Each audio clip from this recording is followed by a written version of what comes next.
আসসালামু আলাইকুম রহমতুল্লাহ। সম্মানিত দর্শক, বিএনপি নেতা শামসুজ্জামান দুদু বলেছেন অন্তর্বর্তীকালীন সরকার সংবিধান লঙ্ঘন করেছে। আমি আবার বলছি, বিএনপি নেতা শামসুজ্জামান দুদু বলেছেন যে অন্তর্বর্তীকালীন সরকার সংবিধান লঙ্ঘন করেছে।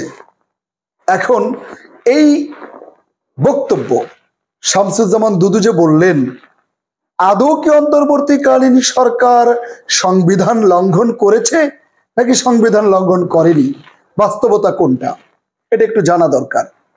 তার আগে আমি বলবো যে কোন যুক্তির ভিত্তিতে এই কথা বললেন বিএনপি নেতা শামসুজ্জামান দুদু।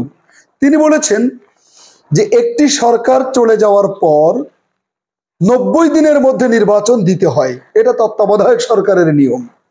এই সরকার ইতিমধ্যেই 90 দিন অতিক্রম করে ফেলেছে এবং 90 দিন অতিক্রম করা মানেই হলো সংবিধান লঙ্ঘন করেছে। আর সংবিধান লঙ্ঘিত হলে এই সরকার ক্ষমতায় থাকার আর কোনো অধিকার নাই।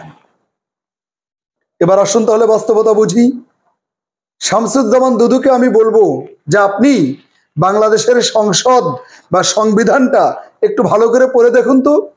ওখানে তত্ত্বাবধায়ক সরকারের ব্যাপারটা আর ইন্টারিম গভর্নমেন্ট অর্থাৎ অন্তর্বর্তীকালীন সরকারের ব্যাপারটা কি এক? আপনাকে বুঝতে হবে, তত্ত্বাবধায়ক সরকারের ক্ষেত্রে 90 দিন অতিক্রম হলে সেই ক্ষেত্রে নির্বাচন দেওয়ার ব্যাপার, মানে 90 দিনের মধ্যে নির্বাচন দিতে হবে।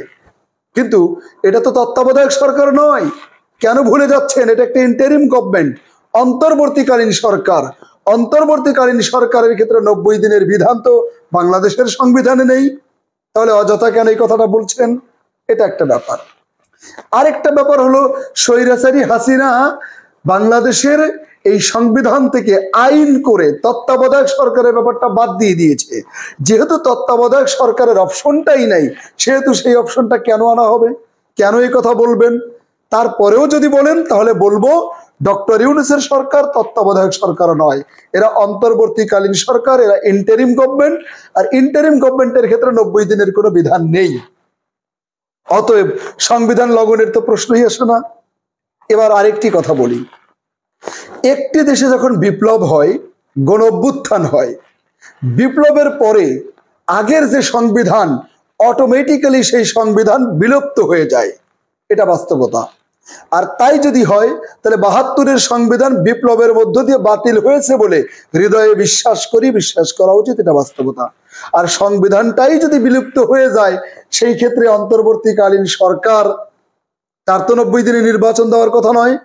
বরং বিপ্লবী সরকার, গণ অভ্যুত্থানের সরকার, জনমানুষের আকাঙ্ক্ষার সরকারের উচিত হচ্ছে সংস্কার করে জাতির প্রত্যাশা পূরণ করে অবাধ নিরপেক্ষ সুষ্ঠু নির্বাচন দেবে, এটাই স্বাভাবিক। আসলে বিএনপি এই যে 72-এর সংবিধানের পক্ষে, তারা কিন্তু সংবিধান বাতিলের পক্ষে নয়। তার মানে বোঝা গেল এই যে আজকে শামসুজ্জামান দুদু যে বক্তব্যটা রেখেছে, এই বক্তব্য দেওয়ার জন্যই বুঝি তারা সংবিধান বাতিলের পক্ষে ছিল না। আবার রাষ্ট্রপতি চুপ্পুকে বিদায়ের পক্ষেও তারা ছিল না। তারা চায় যেন তেন করে একটা নির্বাচন দিয়েই যেন তাদের হাতে ক্ষমতাটা তুলে দিক ডক্টর ইউনূস। সে আশায় গুরিবালি। বাংলাদেশ ছাত্র জনতার গণ অভ্যুত্থানে রক্ত দিয়ে যে বিপ্লব গঠিত হয়েছে, যে গণ অভ্যুত্থান হয়েছে, এখানে যেন তেন একটা নির্বাচন প্রত্যাশিত নয় এবং নির্বাচনের মাধ্যমে একটা সরকার আসবে, এটা আমরা প্রত্যাশা করি। কিন্তু যেন তেন নির্বাচন আমরা আর চাই না। আমরা মনে করি নির্বাচনের জন্য ছোট্ট শিশু সে আন্দোলনে গেছে নির্বাচনের জন্য নয়, তার তো ভোটের অধিকারই আসে নাই, সে কিন্তু নির্বাচনের জন্য যায় নাই। আপনার ব্যালকনিতে থাকা ছোট্ট শিশুটা যে গুলিবিদ্ধ হলো, মারা গেল, শহীদ হলো, সে কিন্তু ভোটের রাজনীতির জন্য নয়, সে কিন্তু নির্বাচনের জন্য নয়, শহীদ হয়নি। তাহলে বোঝা গেল ছাত্র জনতার গণ অভ্যুত্থানে যে শহীদ হয়েছে অসংখ্য জন, এরা কিন্তু নির্বাচনের প্রশ্নে নয়, তারা স্বৈরাচারকে বিদায় দেওয়া এবং এমন একটা পরিবর্তন তারা দেখতে চায়, এমন একটা ব্যবস্থা দেখতে চায়, এমন একটা রাষ্ট্র ব্যবস্থা দেখতে চায় যে রাষ্ট্র ব্যবস্থায় আর কোনোদিন কেউ স্বৈরাচার হতে পারবে না, এমন একটা সংস্কার চায়।